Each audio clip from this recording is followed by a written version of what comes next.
A billionaire dad buys an old house for demolition. But when he goes to tear down the dog kennel, he hears a voice inside and panics.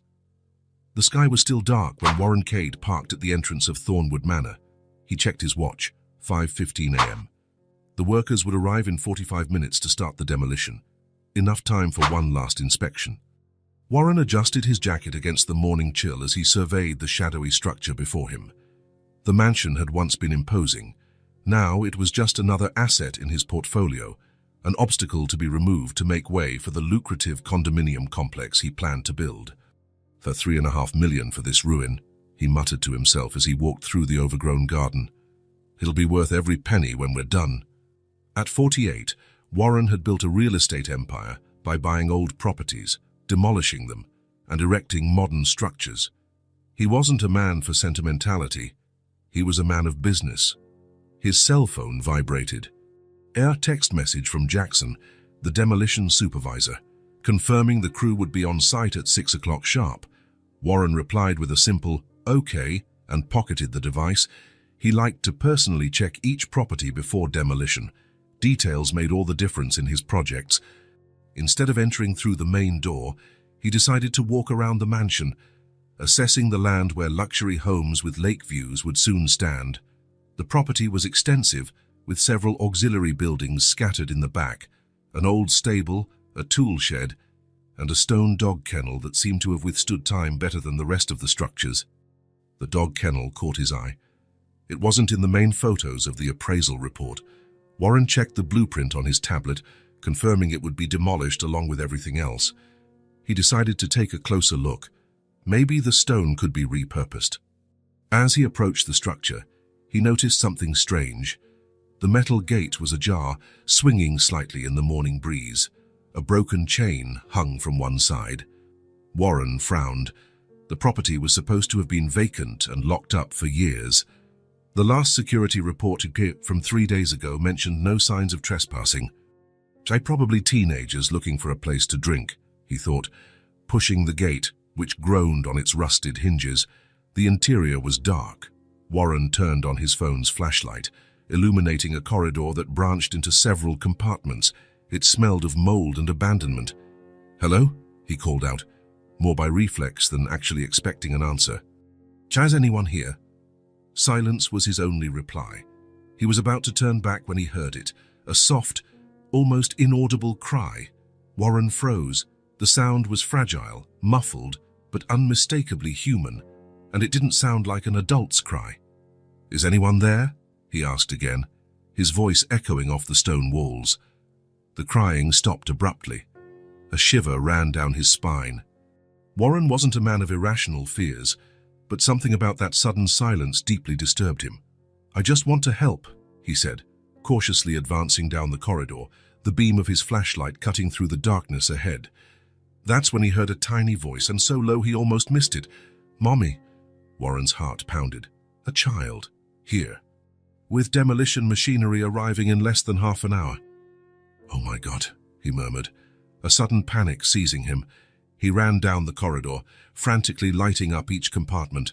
The demolition would begin with the auxiliary structures. This kennel would be one of the first to come down. "Where are you?" he called, no longer bothering to hide the urgency in his voice. "Please answer." In the last compartment, the beam of light finally found her, huddled against the wall. A small girl watched him with wide, frightened eyes. She couldn't have been more than 4 years old. Dark, matted hair framed a dirty face, streaked with dried tears. She wore an oversized t-shirt that served as a dress, and her bare feet were soiled and scratched. In her arms, she clutched a teddy bear as worn as herself. Warren's panic intensified. A child, a small child, was about to be buried under tons of rubble. "Hello," he said, forcing himself to soften his voice as he crouched down. "Don't be scared. I won't hurt you." The girl just stared at him, visibly trembling. Warren looked at his watch. 5:35. The workers would be arriving soon. There was no time to lose. He pulled out his phone and dialed Jackson. "Cancel everything," he ordered as soon as the supervisor answered. "What do you mean, Mr. Cade? The men are already on their way and—" "Cancel the demolition now." Warren rarely raised his voice, but the panic was evident. "There's a child in the kennel. A small child. For God's sake, cancel everything immediately." He hung up without waiting for a response and turned his attention back to the girl, who remained motionless, clutching her bear. "I need to get you out of here," he explained, trying to sound calm. "This place isn't safe. I'll take you somewhere warm, with food. Is that okay?" The girl didn't respond. Her eyes, large and scared, remained fixed on him. "Are you cold?" Warren asked, noticing her shivering. Without waiting for an answer, he took off his jacket and offered it. "This will keep you warm." To his surprise, the child didn't flinch when he approached to put the jacket over her shoulders. The fabric swallowed her whole, but she seemed to relax a little with the warmth. "Are you hungry?" he tried again. "I have chocolate in the car." At the word chocolate, something subtly changed in the girl's gaze. "Let's get out of here, okay?" Warren extended his hand hesitantly. "Can I carry you?" "It'll be faster." When she didn't protest, Warren took it as a yes. Carefully, he picked her up, surprised by how light she was. The girl didn't resist, just adjusted her bear so it was secure between them. As he exited the kennel, Warren spotted the first trucks arriving. Jackson ran towards him, his face a mask of confusion. "Mr. Cade, I cancelled everything as you ordered. But what's going—" He stopped abruptly, noticing the child in his boss's arms. My God, it's true. There really was a child in there. "She was in the last compartment," Warren explained quickly. "The demolition is suspended until further notice. I need to take her to a hospital." "But the costs of the delay, sir." "The contractual penalty." "I don't care about the costs," Warren interrupted. "A child almost died today. The costs are irrelevant." Without waiting for a reply, he hurried to his car, shielding the girl from the curious stares of the workers who were starting to gather. In the car, he seated her in the back and turned on the heater. The morning was cold, and she was still trembling despite the jacket. "Better now?" he asked, adjusting the temperature. The girl didn't answer, but her eyes watched his every move, attentive and suspicious. Warren searched the glove compartment and found a chocolate bar. He unwrapped it and offered it. "Here, it's for you." She hesitated for a long moment before reaching out her small hand and taking the chocolate. She didn't eat it immediately, just held it, as if waiting for permission. "You can eat it," Warren encouraged. "It's all yours." Only then did she take a small bite, her eyes never leaving his face. After the first bite, she devoured the rest quickly, confirming what Warren suspected. She was famished. "We're going to the doctor, okay? Just to make sure you're all right." Warren started the car and drove away from the property, watching in the rearview mirror as the girl had curled up in his jacket, creating a protective cocoon around herself and the bear. During the 20-minute drive to the nearest hospital, he tried to start a conversation several times. "What's your name? Where's your mom? How did you end up in that place?" No answer. The girl remained silent, as if she had forgotten how to speak, or as if she had decided not to speak anymore. At the hospital, Warren's imposing presence, his expensive suit beneath his absent jacket, his luxury watch, his authoritative tone, ensured immediate attention. A kind nurse took over the girl's care, who unexpectedly clutched Warren's hand when they tried to take her away. "It's okay," he assured, surprised by her reaction. "They just want to examine you, see if you're well. I'll be waiting here." The girl hesitated, her eyes seeking confirmation in his face. Finally, she let go of his hand and followed the nurse with reluctant steps, the bear firmly clasped in her embrace. While waiting, Warren made calls, first to his lawyer, explaining the situation and asking for legal guidance, then to his assistant, cancelling all his appointments for the day. Finally, to the supervisor, confirming the demolition suspension indefinitely. "Mr. Cade." Warren looked up. A middle-aged doctor observed him with a serious expression. "How is she?" he asked, standing up. "Come with me, please." Warren followed the doctor to a small office adjacent to the pediatric ward. "The girl is malnourished and mildly dehydrated," the doctor explained, consulting his notes. "She has some old bruises, but nothing recent or indicative of systematic abuse. I'd say she spent a few days without proper care. And why doesn't she speak? It could be trauma. Children react differently to extreme stress situations. Selective mutism is common in cases like this. She needs to feel safe first. Warren nodded, processing the information. Were you able to identify her? No. No documents. No identification. We've already notified the authorities and checked the missing children system, but so far nothing. It's as if she doesn't officially exist. Warren felt a knot in his stomach. What happens now? Well, physically she'll be fine. She'll need a special diet for a few weeks to regain proper weight. As for the psychological aspect, it's hard to say without knowing what she's been through. And legally? About that. The doctor adjusted his glasses. Child Protective Services has already been notified. A social worker should arrive any moment. As if on cue, a severe-looking woman knocked on the open door. Dr. Harrison? I'm Eleanor Michaels from Child Protective Services. She entered, directing an appraising look at Warren. And you must be Mr. Cade, who found the minor. Warren stood up, extending his hand. Yes, Warren Cade. Eleanor shook his hand briefly and turned to the doctor. How is she? The doctor repeated the diagnosis, adding that the girl could be discharged in a few hours, provided she received proper care. Great, Eleanor said, opening her folder. I've already arranged a spot at the state shelter. She'll stay there while we investigate her case and look for relatives. Warren felt a strange pang in his chest. Shelter. Yes, Mr. Cade. It's standard procedure. The shelter has adequate facilities and trained professionals to handle cases like this. Something in the clinical way she spoke deeply bothered Warren. He thought of the scared little girl he had found in that dark kennel.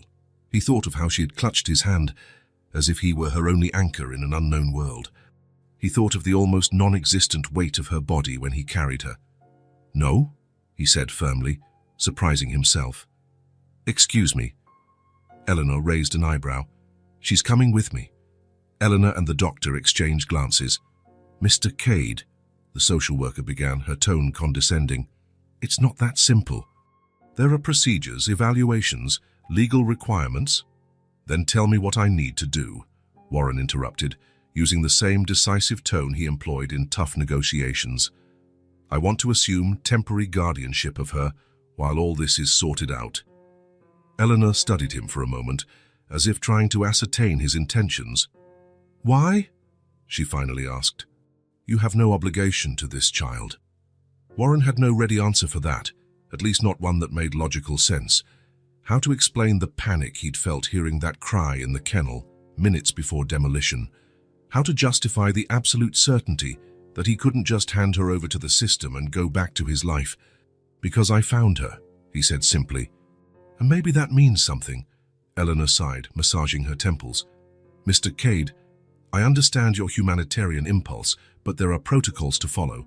We'd need to do a background check, a home inspection, character interviews, and even then the final decision rests with the judge. Do whatever it takes, Warren responded, already pulling out his phone. My lawyer will be in touch today to expedite the process. In the meantime, I see no reason why she can't stay with me instead of going to an impersonal shelter. The doctor, who had been watching the exchange with interest, interjected, If you'll permit a medical opinion, stability is crucial right now. The girl has shown trust in Mr. Cade. She held his hand. Accepted food from him, that's significant. Eleanor considered for a moment. I can authorize emergency temporary guardianship, subject to judicial approval within 72 hours, she finally conceded. But I will need to visit your residence today, and you'll have to sign several documents assuming responsibility. No problem, Warren said, feeling an unexpected relief. When he returned to the room where the girl was, he found her sitting on the bed, already clean and wearing hospital clothes. Her bear had also been cleaned and rested in her lap. Her eyes subtly lit up when she saw him, although her face remained serious. Warren pulled up a chair and sat beside her. Hi again, he said softly. You look better. She watched him in silence, but something in her posture had changed. She seemed less tense, less scared. I was thinking, Warren continued, unsure how to proceed, that maybe you could come to my house for a while. I have a spare room, and we can buy you new clothes, and for your friend too, he added, pointing to the bear. The girl didn't smile, but her small fingers stroked the bear's worn fur, as if communicating the news to the toy. So, what do you think? Do you want to come with me?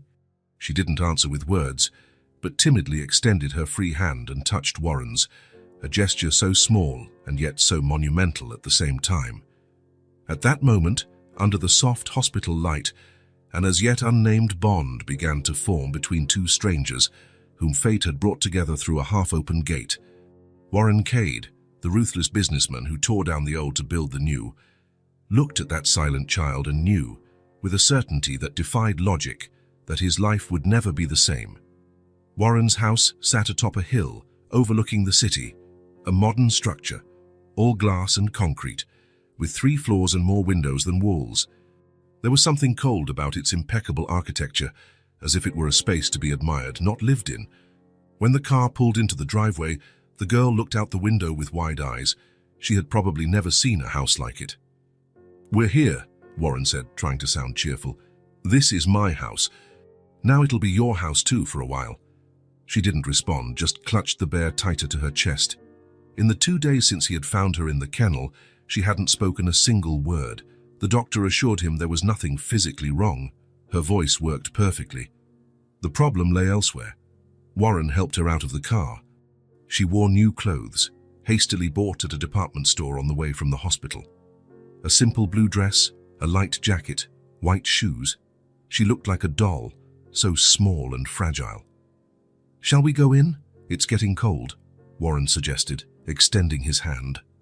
To his surprise, she accepted, intertwining her tiny fingers with his.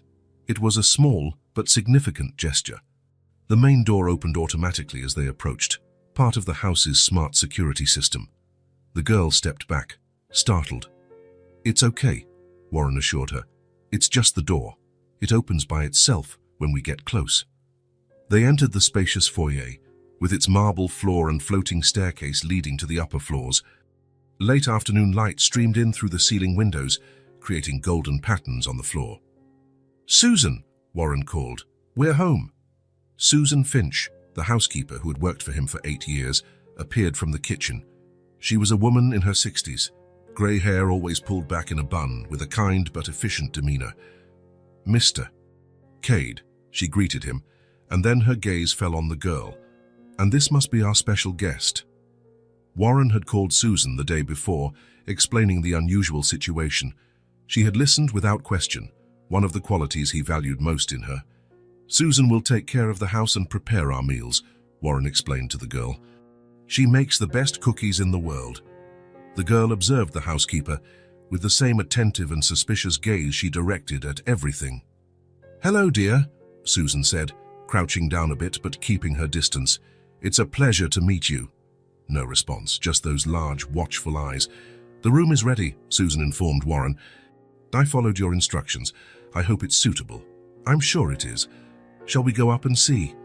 The last part was directed at the girl, who was still clutching his hand. They ascended the stairs slowly, respecting the 4-year-old's pace. On the 2nd floor, they walked down the hallway to the last door on the right. "This will be your room," Warren announced, opening the door. "What do you think?" It was one of the guest rooms, quickly adapted for a child. The walls were a soft blue. The bed had a white canopy, and there was a small armchair in a corner. A bookshelf with some children's books and a dresser completed the furniture. Nothing too elaborate. Warren hadn't had time to hire a decorator, but it was clean, spacious, and welcoming. The girl entered hesitantly, her eyes scanning every detail of the room. She stopped in front of the window, which offered a view of the backyard. "The bathroom is here," Warren continued, showing her a door nearby. "It has everything you need inside." She turned to him, then walked to the bed and sat on the edge, the bear firm in her embrace. "Are you hungry? Susan has dinner ready." No response, just that fixed, observant gaze. "Well, I'll let you settle in. I'll be downstairs if you need anything." Warren left, closing the door partially. He stood in the hallway for a moment, unsure exactly what to do. He had never lived with a child before, not even when Silas was little. As he worked so much that he was rarely home, he didn't know how to act, what to say. On the ground floor, he found Susan in the kitchen. "How is she?" the housekeeper asked, as she finished preparing dinner. "Quiet. Hasn't said a word. Give her time. Children have their own pace." Warren nodded, though he wasn't sure how long it would take for this little stranger to start trusting him, or if she ever would. They ate in silence that first night. Susan had prepared roasted chicken and potatoes, a simple dish she imagined any child would like. The girl ate little, but she ate. Warren tried to make conversation a few times, without success. After dinner, unsure what else to do, Warren took her to the living room. "Do you want to watch some cartoons?" he asked, turning on the huge flat-screen TV. The girl sat on the sofa, quiet, the bear always close. Warren navigated through the channels until he found a colorful cartoon with talking animals. He sat next to her, keeping a respectful distance. For 20 minutes, they stayed like that, in silence, watching the animated figures on the screen. Warren wasn't really paying attention, more concerned with observing the girl's reactions. She watched with moderate interest, her eyes occasionally darting to examine the room, as if she were memorizing every detail. The next day, the routine repeated. Susan arrived early and prepared breakfast. The girl ate in silence, observing everything. Warren showed her the rest of the house, his office, the reading room, the backyard. She followed him like a small shadow, silent and attentive. That afternoon, Eleanor, the social worker, made her follow-up visit. She spoke with Warren in the living room, while the girl drew at a nearby small table. She asked how they were adapting, if there were any problems. "She still doesn't speak," Warren replied. "Is that normal?" "Every child reacts differently to trauma," Eleanor explained. "The important thing is not to force it. Create a safe and predictable environment. Trust will come with time." Before leaving, Eleanor knelt beside the girl and looked at her drawing, a simple house with a small figure beside it. "That's lovely," she praised. "Is that you?" The girl didn't respond, just kept drawing. Eleanor gave Warren a meaningful look. "Patience," she whispered, before saying goodbye. Days turned into a week. A quiet routine was established. In the morning, breakfast with Susan, then a few hours in the garden when the weather permitted. The girl liked to watch the birds and butterflies. Warren, who usually spent his days on the phone closing deals, found himself working less, preferring to accompany her on her silent explorations. In the afternoon, TV, cartoons, or books. Warren discovered an online children's bookstore and ordered dozens. He would sit with her in the reading room and tell stories, unsure if she was truly listening or just tolerating his presence. At night, the bath ritual, supervised by Susan, and then bedtime. Warren began reading stories to her to sleep, even without receiving any feedback. Sometimes, when he finished, he would watch her for a few minutes before leaving. There was something mesmerizing about her small presence, as if she had created her own gravitational field that he couldn't resist. The house, once so silent and orderly, began to show signs of a child's presence. Drawings stuck to the refrigerator door. Toys, few but well chosen, scattered around the living room. The occasional sound of cartoons. The clinking of her plate being carried to the sink after meals. Warren found himself buying more things for her. Clothes, books, a finger painting kit that Susan reluctantly approved, as long as it was only used at the kitchen table. He didn't know if he was trying to buy the girl's affection or just compensate for everything she probably never had. On the 10th day, Warren was in his office, reviewing some documents, when he noticed the silence. The girl was in the next room, where he had left her drawing. He heard no sound. Concerned, he got up and went to check.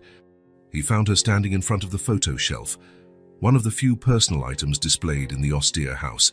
She was staring fixedly at one particular photograph. Warren approached slowly. "That's my son," he explained, pointing to the photo she was looking at. A young man of about 20, smiling reservedly at the camera. "Silas, he lives far away. He's studying." The girl touched the frame with delicate fingers, then looked at Warren as if comparing their faces. "Yes, "He looks like me," Warren confirmed, smiling slightly. "He has my eyes." It was the closest they had come to a real conversation so far. Afterwards, they returned to the comfortable silence they had established. She, drawing. He working, but always aware of her presence. That night, Warren received an email from his lawyer. Initial investigations had found no record of the girl in national databases, no missing child with her description, no cries for help.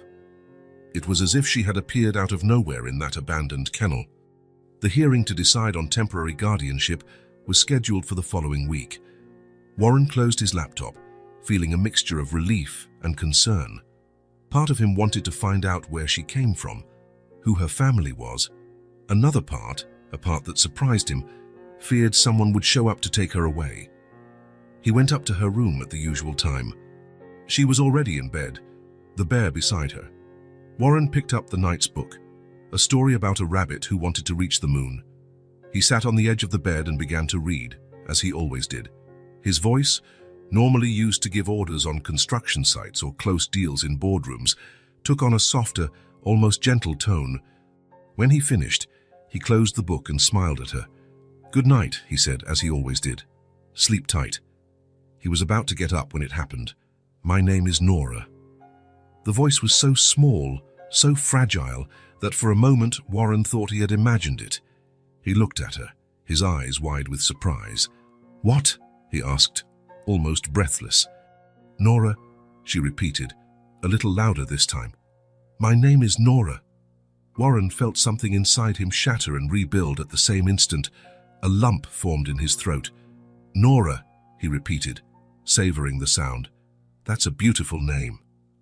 A small smile of the first appeared on her face. It was brief, almost imperceptible, but it was there. "Nice to meet you, Nora," Warren said, extending his hand formally, as if they were adults introducing themselves at a business meeting. "My name is Warren." To his surprise and delight, she extended her tiny hand and squeezed his fingers. "Warren," she repeated, testing the sound. That night marked a shift, not dramatic or immediate, but definite. In the days that followed, Nora still spoke little, a word or two here and there, but the silence between them had changed in quality. It was no longer a wall, but a bridge under construction. Her drawings, previously dominated by dark colors, began to incorporate livelier shades. She started sleeping better, without the occasional nightmares that had woken her in the first few nights. On a particularly sunny afternoon, while they watched birds in the garden, Warren heard her laugh for the first time, a small, precious sound that made his heart leap. That night, as he received her from Susan after her bath, Warren felt the weight of his new responsibility as never before. This small, fragile child now depended on him. Her well-being, her safety, her happiness, it was all in his hands. In other times, such responsibility would have scared him. He would have looked for a way out, a way to pass the problem to someone else, as he had done so many times with Silas, leaving him in the care of nannies and boarding schools. But now, looking at Nora in her teddy bear pajamas, meticulously brushing her hair, Warren was surprised by the certainty he felt. For the first time in his life, he didn't want to run from a responsibility. He wanted to embrace it, protect it, honor it. Nora needed him, and in some way he didn't yet fully understand. He needed her too. 3 weeks had passed since Nora first spoke his name. Small changes accumulated day by day, like drops forming a stream. Now she responded when called, asked for simple things, water, please, or perhaps more story, and even smiled occasionally, though her smiles were still rare and precious like diamonds. Warren adjusted his life around her. He moved most meetings to video conferences. He declined business trips. He hired someone to supervise the demolition of Thornwood Manor, which had finally begun without the kennel. He had specifically ordered that structure to be preserved without explaining the reason to anyone. On that Saturday morning, the sky was clear and the air crisp. Warren was making pancakes in the kitchen, a newly acquired skill through late-night online tutorials. Susan didn't work weekends, so it was just him and Nora. "Do you want strawberries or banana?" he asked, showing her both options. Nora, sitting at the table with her feet swinging, not reaching the floor, pointed to the strawberries. "Good choice," Warren approved, cutting the fruit into small pieces. As they ate, Warren noticed her watching the garden through the kitchen window. The days were getting warmer, and the flowers were starting to bloom. "Want to take a walk after breakfast?" he suggested. Nora nodded, her mouth full of pancake. "We can visit the pond. There are ducks there." "Ducks," she repeated, as if testing the word. Warren smiled. Each new word she spoke was a small victory. After breakfast, they went out to the garden. Warren had had a swing set and a small slide installed the previous week. Nora ran to the swing, her favorite activity. "Higher?" she asked, as Warren gently pushed her. "Just a little bit more," he agreed, always mindful of safety. As he watched her swing, back and forth against the blue sky, Warren thought about how dramatically his life had changed in such a short time. Before, his weekends were dedicated to informal investor meetings, business dinners, or simply catching up on work. Now they were filled with pancakes, swings, and simple discoveries. After some time in the garden, they walked to the small artificial pond about 500 yards from the house. It was a common area of the luxury community, but rarely frequented. Most residents preferred their private pools. They sat on a bench by the water's edge. Nora threw pieces of bread to the ducks who eagerly approached. "Do you like animals?" Warren asked. "Yes," she replied, watching a smaller duckling swim behind its mother. "I had a cat." Warren froze. It was the first time she had mentioned anything about her past. "You did?" he asked softly, trying not to show too much surprise. "What was he like?"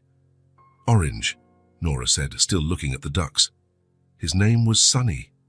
"Sunny? What a beautiful name for an orange cat." "Mommy chose it." Warren's heart raced. He wanted to ask more, to know everything, but he feared pushing her and making her close up again. He chose to wait, letting her continue if she wished. After a long silence, during which Nora finished feeding the ducks, she looked at Warren. "So Mommy's in heaven now." Warren felt a lump in his throat. "I'm so sorry, Nora." "She got sick," the girl continued, her voice small but clear, coughed a lot. Then she fell asleep and didn't wake up. Warren closed his eyes for a moment, absorbing the weight of those simple words that carried an enormous tragedy. "Were you alone after that?" he asked gently. Nora nodded. "I got hungry and cold. I waited a long time, but Mommy didn't wake up."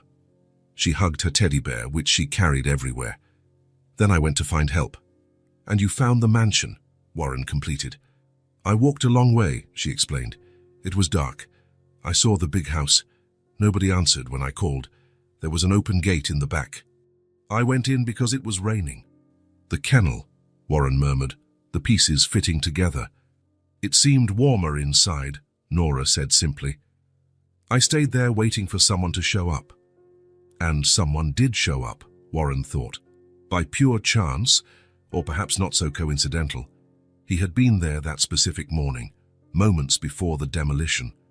If he had arrived minutes later, or if he had ignored the crying. "How long were you there, Nora?" She shrugged. "Many days. I drank rainwater. I found some things to eat in the trash." She looked at the teddy bear. "But Fred was with me." "Fred," Warren repeated, looking at the worn bear. "That's a good name." "Mommy gave him to me," Nora explained. "She said Fred would protect me when she couldn't." Warren felt his eyes sting. He cleared his throat, trying to push away the emotion. "And he did protect you," he agreed. "Fred did a great job." They sat in silence for a few minutes, watching the ducks swim. Then Nora asked something that caught Warren by surprise. "Are you going to leave too?" The question hit him like a punch. Her voice didn't tremble, but her eyes revealed a deep, real fear. Warren knelt in front of her, so they could look at each other at the same level. "No, Nora, I'm not leaving." "Promise." "I promise." Warren held her small hands in his. "You'll never be alone again." Something changed in her face. A tension Warren hadn't even realized existed seemed to ease. Nora didn't smile, didn't cry, just nodded, as if accepting an important agreement. Back at the house, after lunch, Nora went down for a nap. She still needed them, especially after emotionally intense mornings. Warren went to his office, his mind filled with the morning's revelations. A sick mother who died, a 4-year-old child alone, wandering until she found shelter, days in the abandoned kennel, drinking rainwater. It was a miracle Nora had survived. Sitting at his desk, he looked at Silas's photo that he kept there. His son was now 23 and studying architecture on the East Coast, thousands of miles away. They hadn't seen each other in person for almost 2 years. Warren picked up the phone, considering calling him. What excuse would he give for the sudden call? "Hello, son.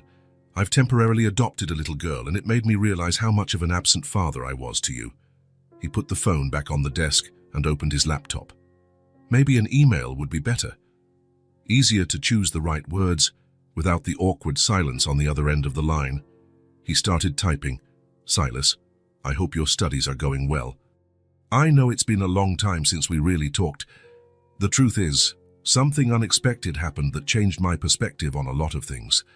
I found a child." Warren stopped, reread what he had written, and deleted everything. He started again. "Son, I've been thinking about you a lot lately, about how I let work consume so much of my time that I barely saw you grow up. I wanted to say I'm sorry, that I deeply regret it, that I wish I had been a better father." He sighed and deleted it again. The words seemed empty, insufficient to express what he truly felt. A third attempt. "Silas, remember when you were 5 and broke your arm falling out of that tree in the old backyard? I was in an important meeting and didn't go to the hospital right away. When I finally got there, you already had your cast on, sedated by the pain medication. Your mother didn't speak to me for days. That was just one of many important moments I missed in your life. I chose work countless times over you, convinced I was building a future for our family. But what kind of future is that where father and son are practically strangers?" Warren stopped, feeling a lump in his throat. It was true. All of it. He had been an absent father, always too busy, always with important things to resolve. The divorce, when Silas was 12, only worsened the situation. Alternate weekends quickly turned into monthly visits, then occasional holiday meetings. Now suddenly, with Nora, he was discovering another way to live. He woke up early to prepare her breakfast. He cancelled meetings to take her to the doctor. He spent hours in the garden, just watching her play. He did everything he had never done for Silas.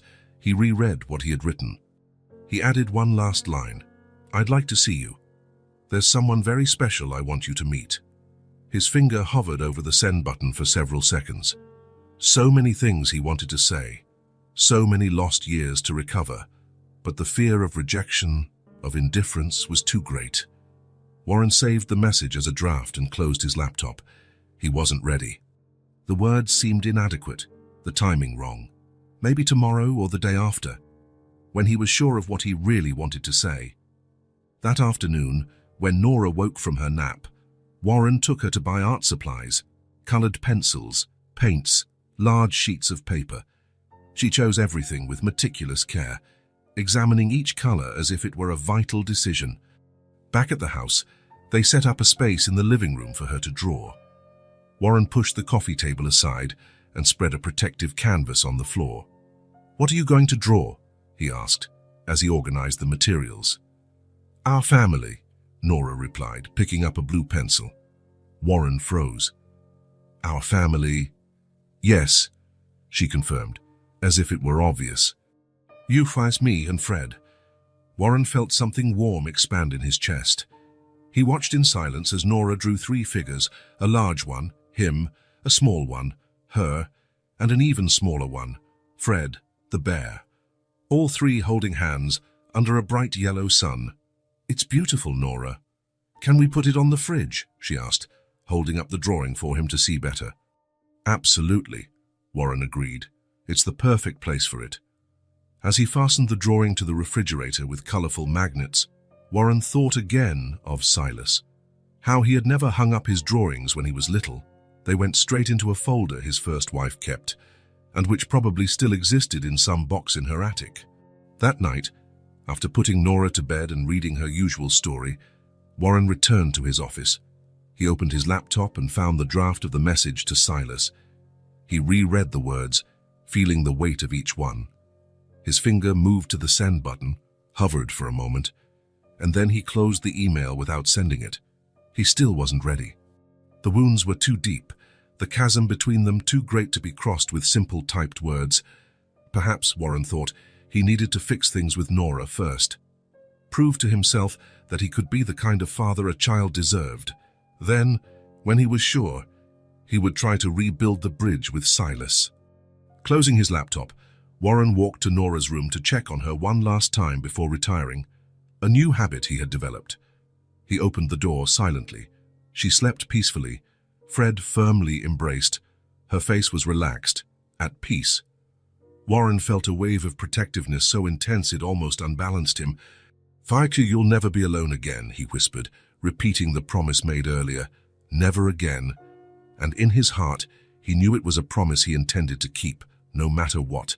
Days turned into weeks, and weeks into 2 months.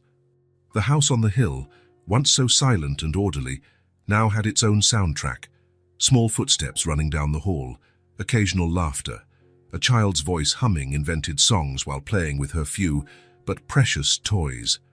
Nora had found her voice. It was more than just words now.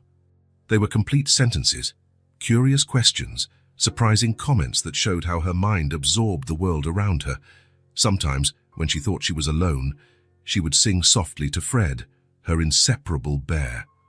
Warren had overheard her once, standing silently in the hallway, enchanted by the improvised melody about a teddy bear protecting a girl from all monsters. One Sunday morning, Warren woke to the sound of movement in the kitchen. He found Nora standing on a stool, trying to reach the cereal box on the shelf. "Good morning," he said, yawning. "Need some help?" "I don't want cereal," she replied, stepping carefully down from the stool. "I want pancakes, with strawberries and honey." Warren smiled. Pancakes had become her favorite breakfast since he had learned to make them without burning them. In his first attempts, he had produced blackened discs that looked more like carbonized frisbees. Now, after much practice and some secret online tutorials, his pancakes were perfectly golden and fluffy. "Pancakes it is," he agreed, opening the fridge to get the ingredients. "Thou want to help me?" Nora nodded, climbing back onto the stool. Together they mixed the batter, Warren guiding her small hands as she held the wooden spoon, as focused as if performing a delicate operation. "When it's ready, it bubbles," Nora explained, watching the frying pan intently. "Then you flip it. But you can't wait too long or it burns." "Exactly," Warren confirmed, impressed by her memory. "You're paying attention." "I want to learn everything," she declared, with the seriousness only a 4-year-old can have when talking about pancakes. "When I grow up, I'm going to make pancakes for you."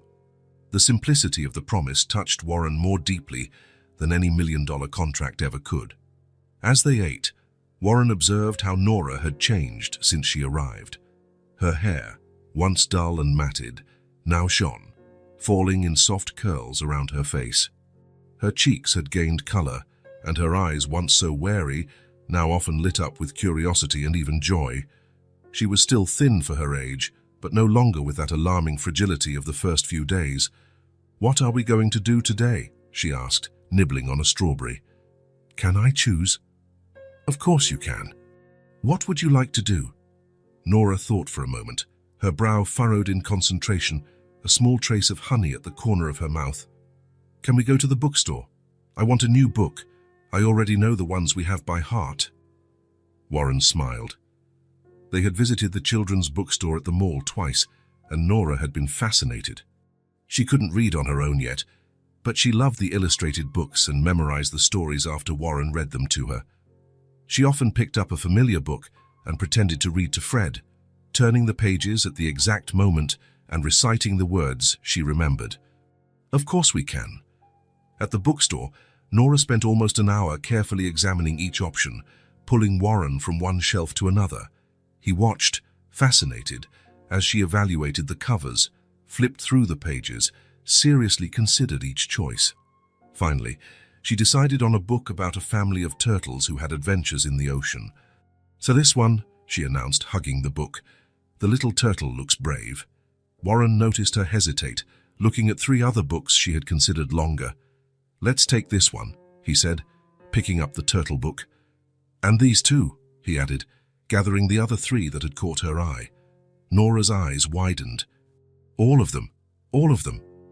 "You didn't need to get so many," she said, as they walked back to the car, hugging the bag of books. "I know I didn't need to," Warren replied, "but I wanted to." That afternoon, sitting in the living room, Warren read all 4 books, one after another. Nora never tired of listening, sitting beside him on the sofa, occasionally pointing to the illustrations and asking questions. "Why's the little fish sad here?" "Because he got lost from his family. But then he finds them again." "Yes, at the end of the story he finds them." "That's good," Nora sighed, relaxing against Warren's arm. "Nobody should be lost." Warren felt a pang in his chest. Behind the simple words, he knew she was thinking of her own story. When they got to the 3rd book, about a rabbit who couldn't sleep, a particularly comical scene made Nora let out a crystal-clear laugh. Warren joined her, and soon they were both laughing together, she pointing to the illustration of the rabbit in upside-down pajamas, and he exaggerating the character's voice. It was the first time they had laughed like that, in complete abandon. Warren realized, to his surprise, that he couldn't remember the last time he had laughed that way. Certainly not since Silas was little, and even then such moments had been rare. Later, after dinner, while Nora drew at the kitchen table, Warren's phone rang. It was Peter Lawson, the private investigator he had hired to look into Nora's past. "Mr. Cade, I have the final results of the investigation." Warren walked to his office, closing the door softly. "I'm listening. We did everything you asked, but we found absolutely nothing. We checked birth records in all states, social service data, police reports on missing children in the last 6 months. We expanded the search to Canada and Mexico too. No child matching her description. It's as if she doesn't officially exist." Warren looked out the window, watching the sun begin to set, painting the sky in shades of orange. "And what about the mother? Any young woman who recently died under the circumstances the girl described?" "Also negative, sir. We checked death records, medical reports on cases of pneumonia or fatal respiratory diseases involving young women with children. No matches. Based on what the girl said, we suspect the mother may have lived off the grid. Perhaps an undocumented immigrant, perhaps someone fleeing a complicated situation. Impossible to say without more information." Warren sighed. Part of him hoped to find some distant family, someone who could fill in the gaps in Nora's story. Another part, a part that surprised him, felt relieved that there was no one with legal rights to her. "Thank you, Peter. Send me the full report." As he hung up, Warren sat in silence for a few minutes. The reality was clear now. Nora truly had no one. No family looking for her, no distant relatives, no previous home to return to, only him. He returned to the kitchen, where Nora had abandoned her drawing and was now playing with a doll Susan had given her. "The doll is sick," she explained seriously when Warren approached. "I'm giving her medicine and vegetable soup, just like you did when I had a cough." Warren smiled, remembering the small cold Nora had had 2 weeks ago and how worried he had been, calling the pediatrician in the middle of the night. "You'll be a great doctor someday." "I don't want to be a doctor," she replied, combing the doll's hair. "I want to build houses like you." Warren laughed, genuinely surprised. "Always like me? Yes. Susan said you build beautiful houses for people to live in. I want to build houses too, big houses, with a garden for children to play." It was an enchanting simplification of what he really did. Buying properties, demolishing old structures, building luxury condos. But at that moment, through her eyes, his work seemed nobler than ever. "That's right," he agreed. "I build houses." Nora continued playing, humming softly a melody Warren recognized as the theme song from one of the cartoons they watched together. As he watched her, Warren felt something strange and familiar at the same time growing within him. A feeling he hadn't experienced in so long that he had almost forgotten what it was like. He looked at that small person so absorbed in her world of make-believe, caring for her sick doll with such tenderness, and knew what was happening. He was becoming a father again, not just a guardian, not just a temporary protector, but a father. The feeling grew so naturally within him that he hadn't even realized how he had transformed. Every pancake made, every book read, every small bandage applied to scraped knees had led him to this moment of clarity. When had he last felt this? With Silas, certainly, but in a different way, obscured by ambitions, by meetings, by unpostponable commitments. Now the feeling emerged pure, without distractions. That night, after putting her to bed and reading the turtle story for the third time, Warren watched her fall asleep. Nora now slept on her side, no longer curled up as in the first few days. Fred, the bear, remained her faithful companion, nestled in the space between her chin and chest. "Good night, Warren," she murmured, already with her eyes closed. "Good night, Nora." Warren turned off the bedside lamp, letting only the soft light from the hallway enter through the partially open door. Before leaving, he looked one last time at the small figure in the bed. "I love you," he whispered, so softly he could barely hear his own voice. But Nora heard. A small smile appeared on her face as she drifted into sleep. "I love you too," she responded with a sigh, already almost in the world of dreams. Warren left the room, feeling different, as if a part of him that had been dormant for years had finally awakened. It wasn't just responsibility he felt. It was that unconditional, protective love only a father can feel. Looking back at the room where Nora slept, Warren realized that, without planning or intention, he had become a father again. And this time, he promised himself he would do things differently. He would do better. Silas's photo looked at Warren from the frame on the shelf, a 23-year-old, with a serious expression and eyes that resembled his own. A formal photo, taken at his high school graduation 5 years ago, the last time they had been together for more than a few tense hours. Warren picked up the photo frame, running his finger over the glass surface. Since Nora entered his life, he thought more and more about Silas, about all the lost opportunities, about all the times he had chosen meetings over baseball games, business trips over school plays, conference calls over real conversations. They had spoken only 3 times in the last year. Short calls, on birthdays and holidays, filled with superficial questions and evasive answers.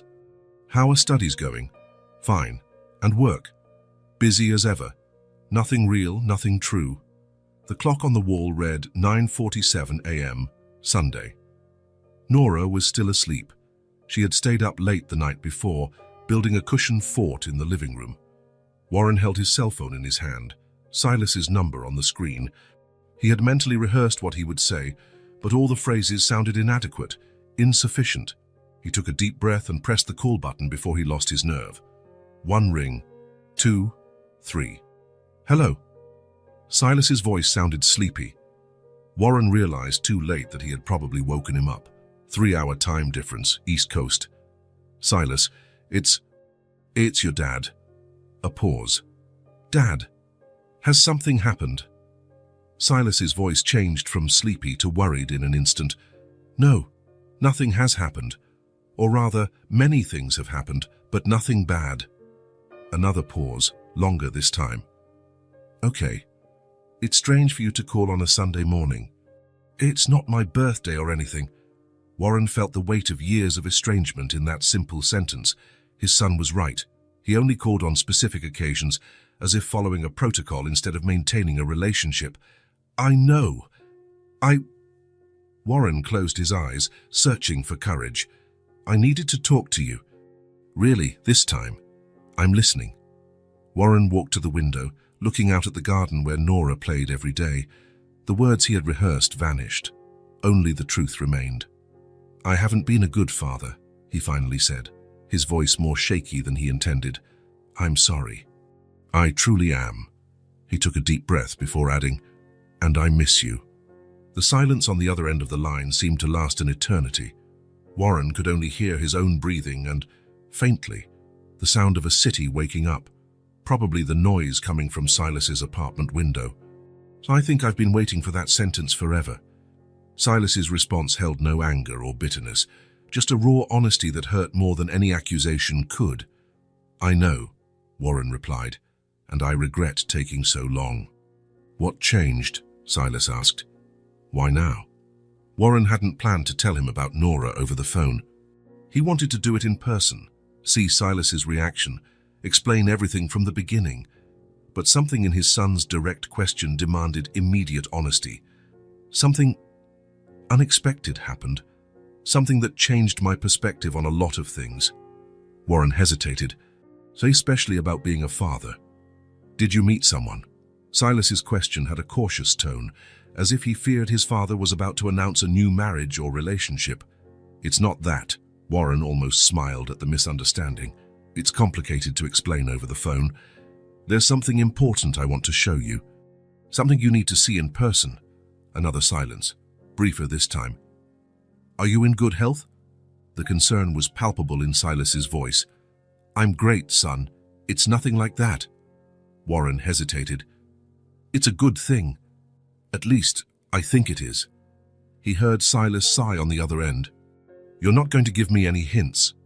Warren thought of Nora, probably still asleep, clutching her inseparable teddy bear, of how she had transformed his house and his life in just a few months, of how he wanted Silas to meet her. I'd prefer you see for yourself. It's important to me. There was a brief silence, as if Silas was pondering. Our classes end in 2 weeks, he finally said.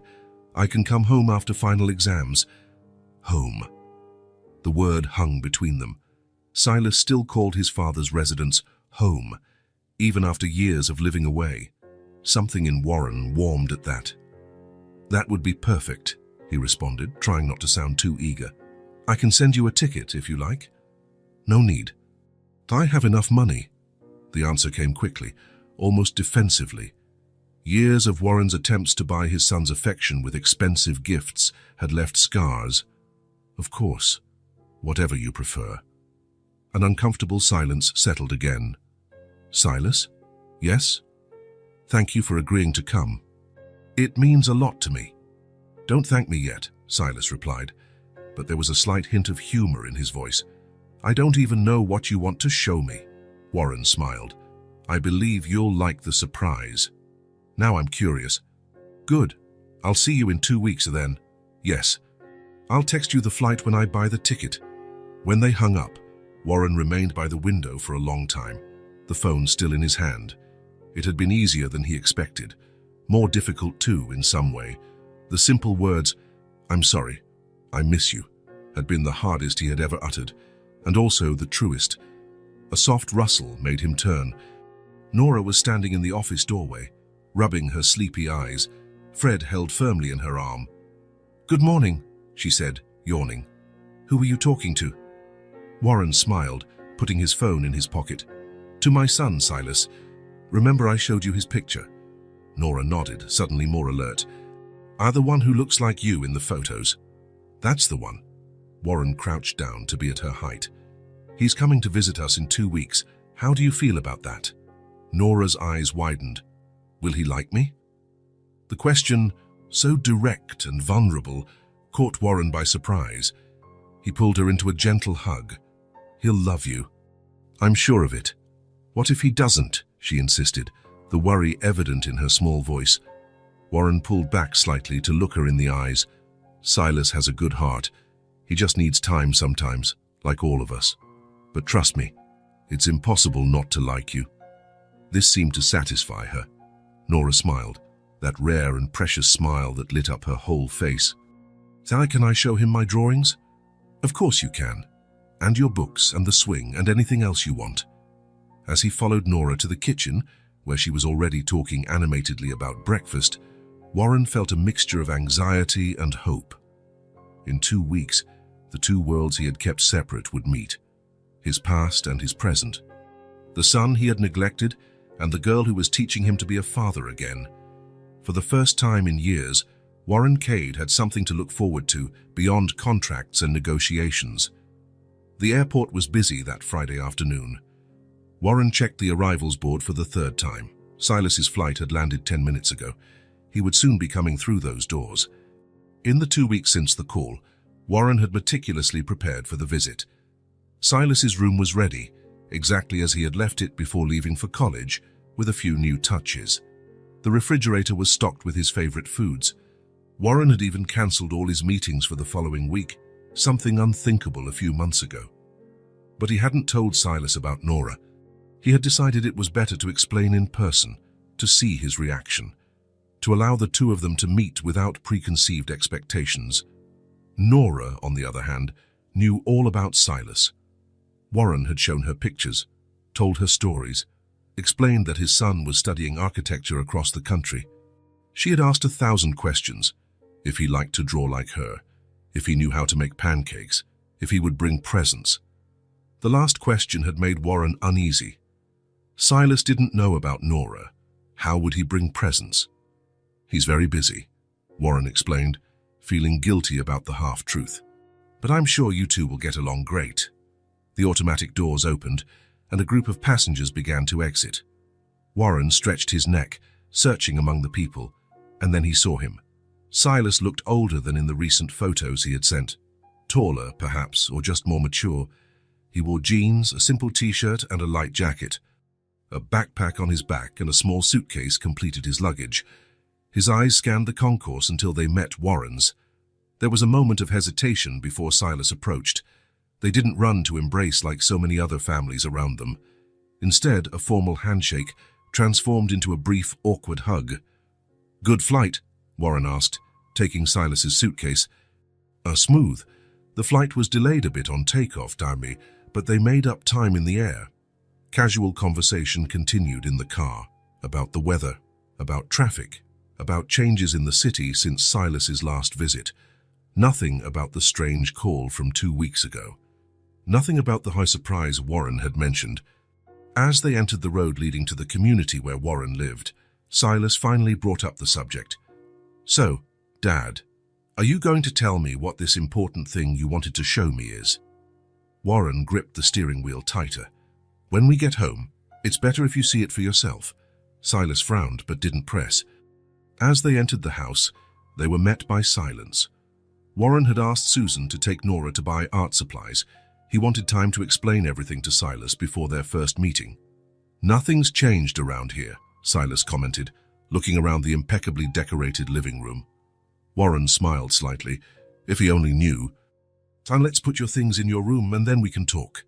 They were going up the stairs when they heard the front door open and a child's voice echo through the foyer. "We're home.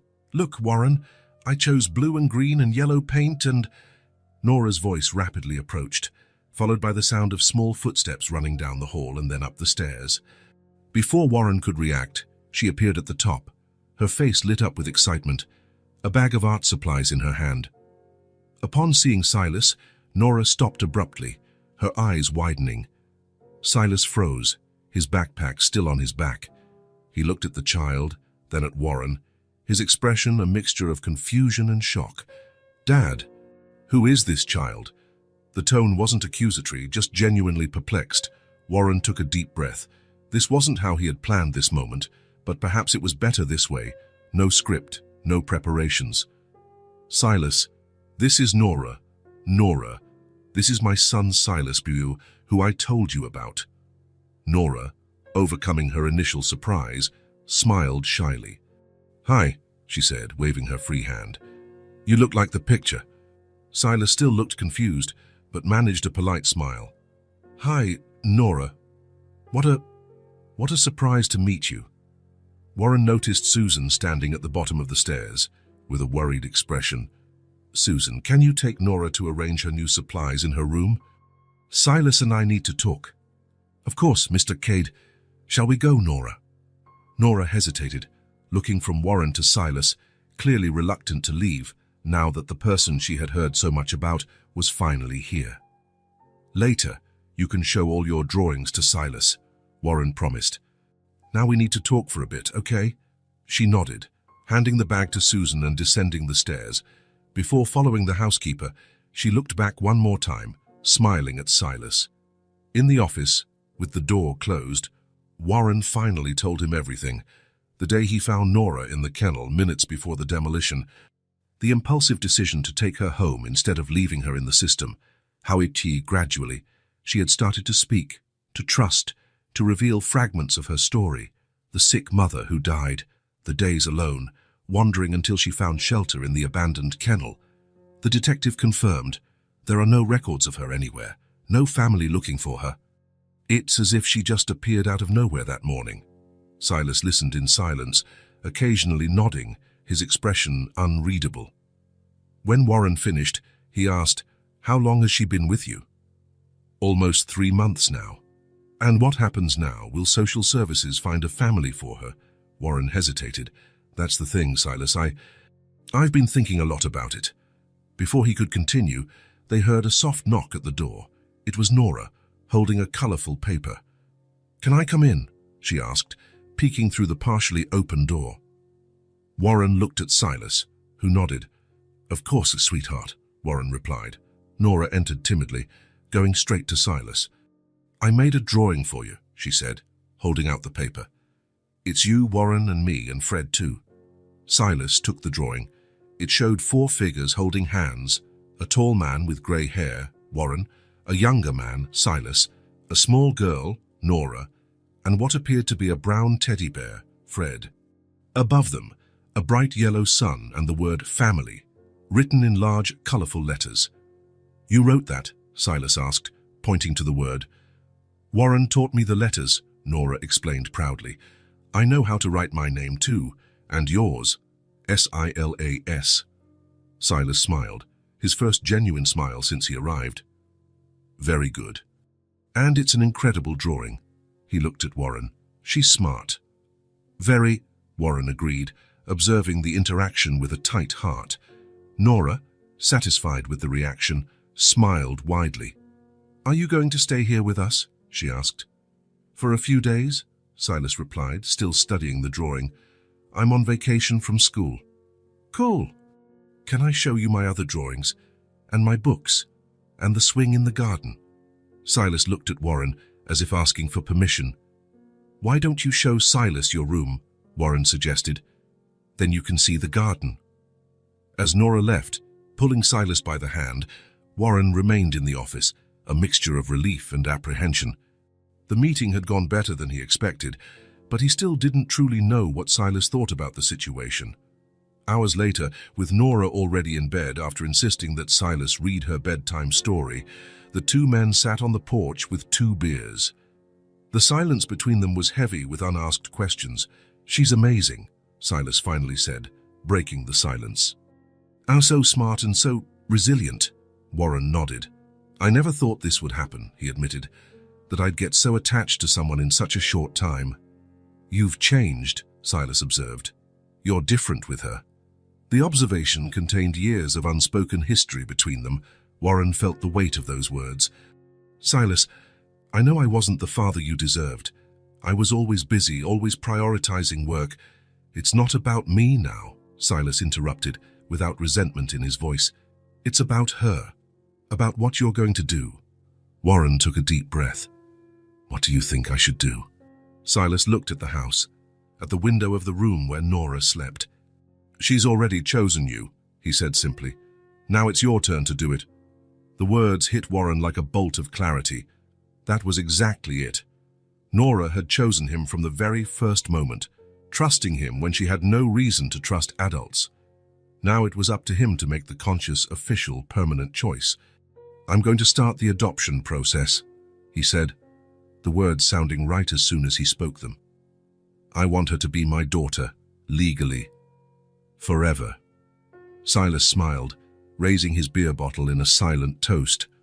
The morning was clear when Warren parked in front of Catherine Brenner's office, considered the best family law attorney in the city. The building, an old renovated mansion, maintained its classic elegance outside and modern professionalism inside. "Are you sure you want to go alone?" Silas asked, who had stayed behind with Nora. "Yes, I am. I need to understand all the details first," Warren replied. "Then I'll bring Nora to meet Catherine." Now sitting in the leather chair before the middle-aged lawyer, Warren felt a mixture of determination and anxiety that he didn't experience even in the biggest deals of his career. "So," Catherine said, after hearing the whole story, "you want to adopt Nora permanently?" "Yes. I've had temporary guardianship for almost 3 months now. I want to make it official, permanent." Catherine nodded, making some notes. "From what you tell me, we have a solid case. No identified relatives. You've already established a significant bond. The social worker's reports are favorable." She looked at Warren over her glasses. "But I need to be clear about all legal aspects, including potential obstacles." Warren shifted in his chair. "What obstacles?" "The main one is the possibility, however remote, that a relative of Nora's might appear during the process." Catherine shuffled through her notes. "According to your private investigation, there are no official records of her. This is unusual, but not impossible in cases of undocumented immigrant mothers or people living off the grid. And if someone appears," the lawyer took a deep breath, "it depends on who it is and the circumstances. A close relative, father, grandparents, aunts, uncles, could claim guardianship. The system generally prioritizes biological ties, especially in cases of young children." Warren felt a pang in his chest. "Even if she's safe and well with me, even if she doesn't want to go." "The law considers the child's best interest, but there's a presumption that being with biological family is generally that best interest."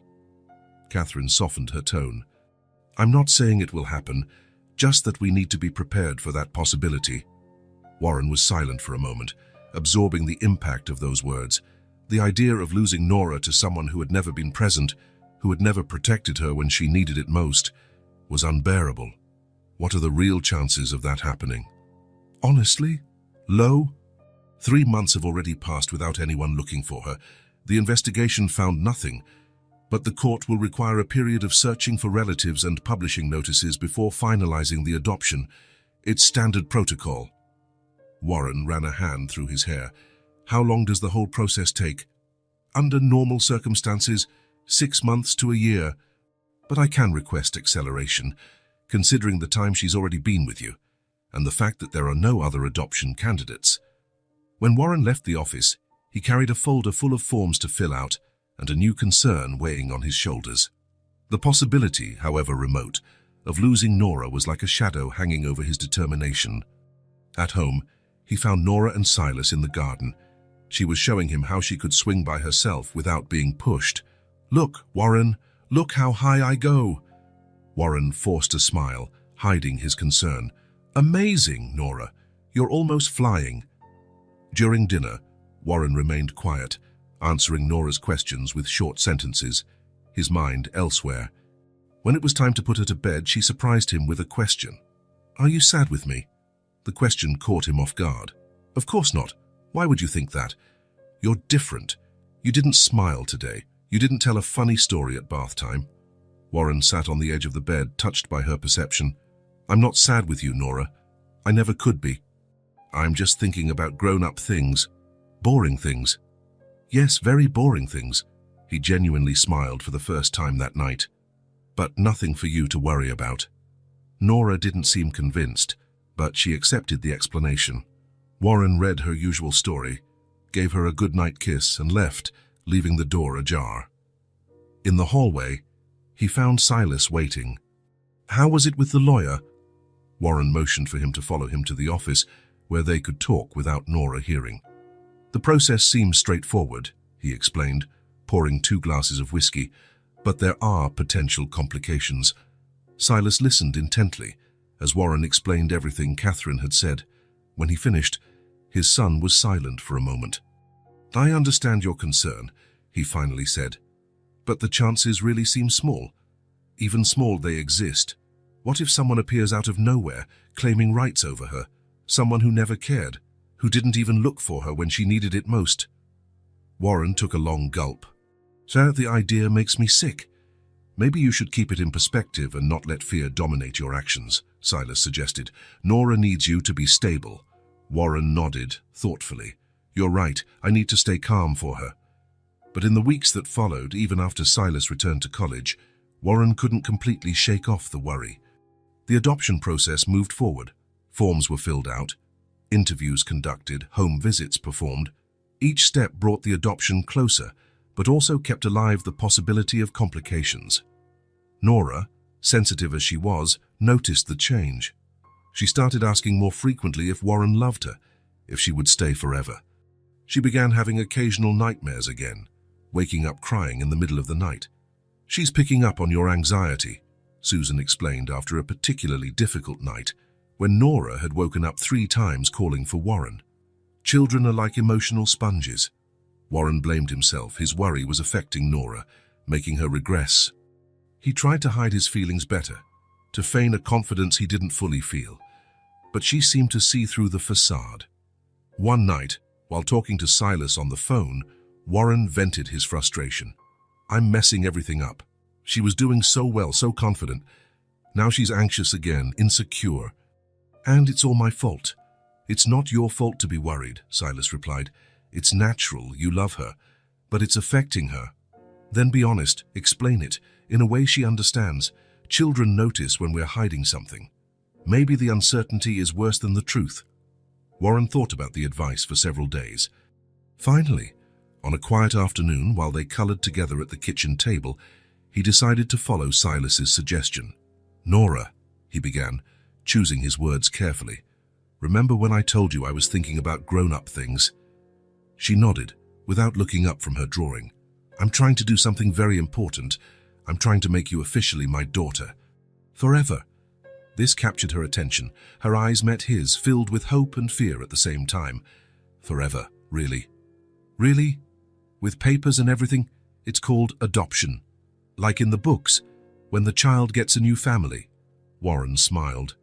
They had read a children's book about adoption together, part of the preparation suggested by the social worker. "Exactly like that.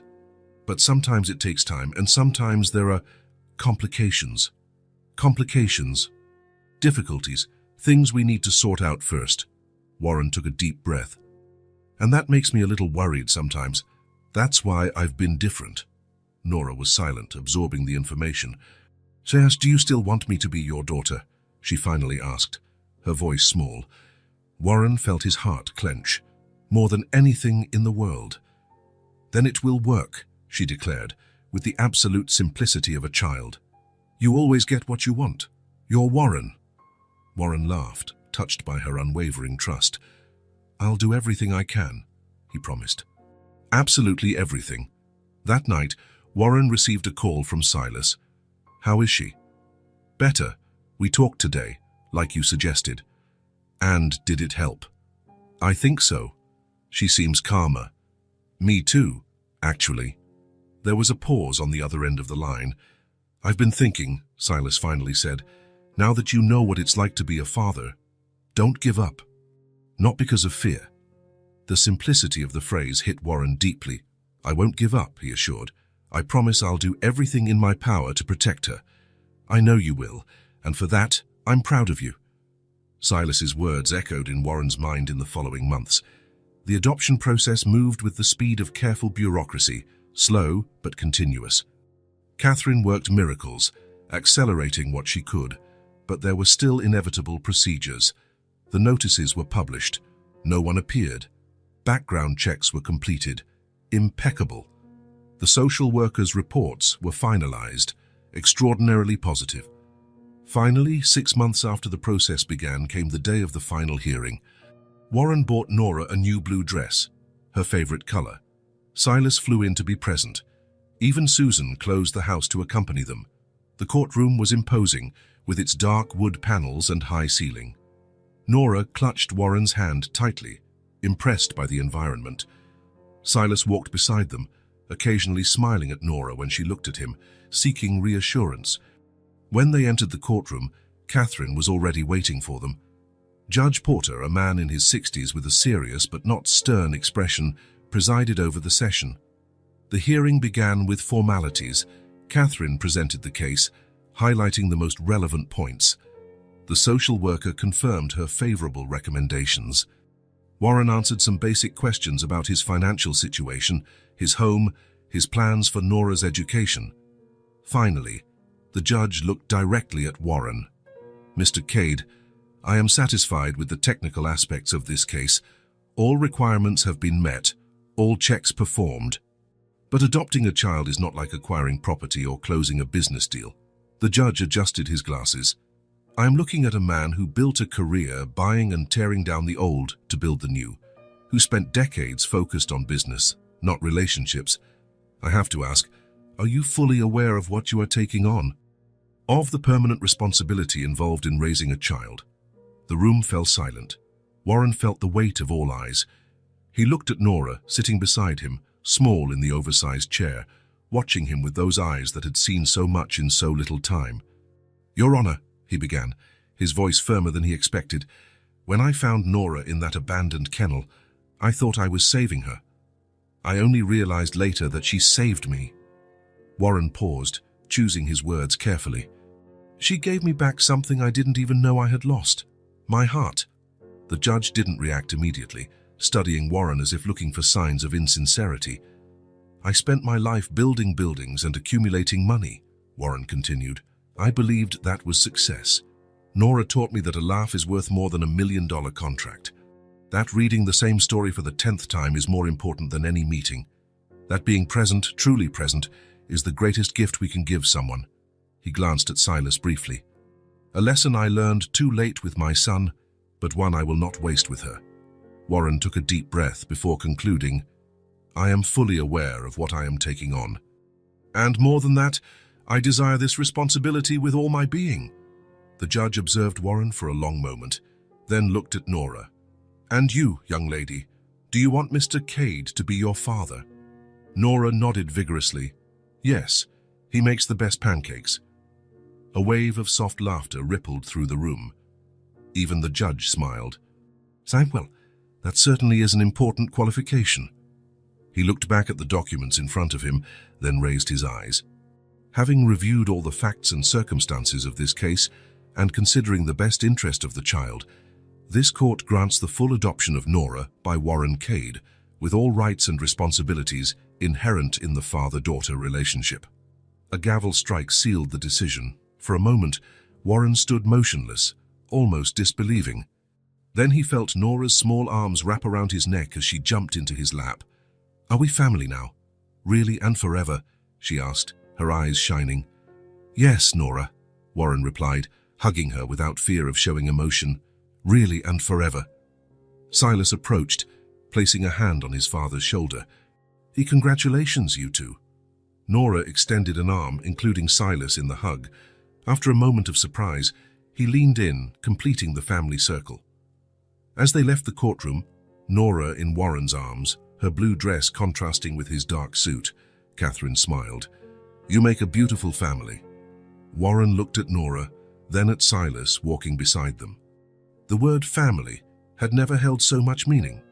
Nora, the girl found in an abandoned kennel, was no longer alone, and Warren, the man who had spent his life building walls instead of bridges, would never again be empty. 6 months had passed since the official adoption. Spring had arrived, painting Warren's garden with vibrant green hues and colorful flowers. The house windows, once always closed, now remained open during the day, allowing the gentle breeze to circulate through the rooms. It was a quiet Saturday. Warren, who would have spent the weekend reviewing contracts, was now in the backyard, wrestling with poles and tarps. "Cass, are you sure you don't want to read the instructions?" Nora asked, sitting on the grass, observing her father's efforts with a mixture of amusement and concern. Warren smiled, adjusting his glasses that insisted on sliding down his nose as he leaned over the half-erected tent. "Instructions are for those who don't know how to improvise," he replied, trying to fit a pole into the wrong spot for the 3rd time. "But you're doing everything wrong," Nora laughed, pointing at the crooked structure. Warren feigned indignation. "Young lady, I've built skyscrapers. I think I can put together a simple camping tent." Skyscrapers had instructions, Nora observed, with the ruthless logic of her almost 5 years. She stood up, picking up the crumpled manual Warren had discarded. "Look, it says here the blue part goes first." Warren accepted defeat with a dramatic sigh. "Very well, Architect Nora. Show me how it's done." Together, following the instructions she read, in reality interpreting the drawings with surprising accuracy, they began to assemble the tent correctly. Nora's small hands held the stakes while Warren secured the poles. "This is going to be so cool," she commented, excited. "Are we going to sleep right here, with the stars?" "That's the plan. Our first camping night. "Can Fred come too?" she asked, referring to her inseparable teddy bear. Of course, Fred is part of the family. They were so focused on the task that they didn't notice the car parking. Only when they heard the garden gate open did they look up. "Looks like I arrived just in time," Silas observed, carrying a tray with glasses and a large pitcher. "I brought reinforcements for the campers." "Silas!" Nora ran to him, hugging his legs. "You came?" "I promised, didn't I?" He smiled, affectionately ruffling her hair. "Wouldn't miss the big campout for anything." Warren watched his son approach. Silas visited more frequently now, one weekend a month when possible. He had decided to transfer to a closer university next semester, to be closer to family, as he had explained. The word still sounded new and precious when he used it. "It's real orange juice," Silas explained, placing the tray on the small garden table. "But I squeezed the oranges in the kitchen while you two battled with the tent." "We're almost getting it," Nora informed him, pulling him by the hand. "You can help with the top part, because it's too high for me." The three worked together, laughing at mistakes, celebrating small progress. Warren, accustomed to delegating tasks and supervising from afar, was now on his knees in the grass, his hands dirty with soil, his face flushed from effort and the afternoon sun. When they finally finished, the blue tent stood in the center of the lawn, not perfectly aligned, perhaps, but sturdy and welcoming. "We did it!" Nora cheered, clapping her hands. "An architectural masterpiece," Silas joked, pouring juice for everyone. They sat on the grass around the tent, drinking the cold juice. Nora talked animatedly about the marshmallows they would roast later when it got dark.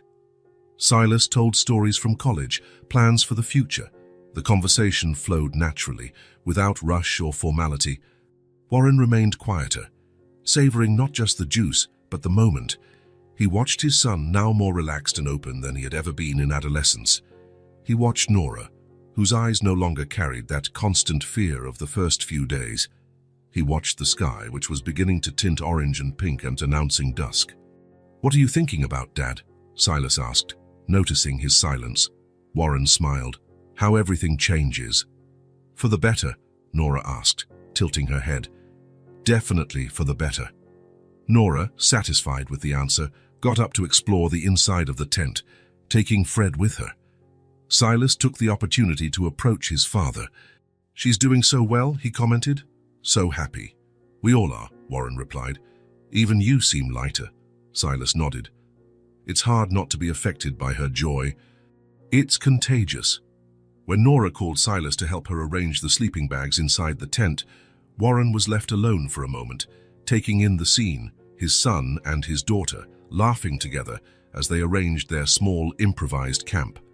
The house in the background, no longer a cold and impersonal structure, but a true home, with drawings on the refrigerator, toys in the hallway, new photos on the walls. In his long career, Warren Cade had built towers that touched the sky, luxurious condominiums, imposing shopping centers.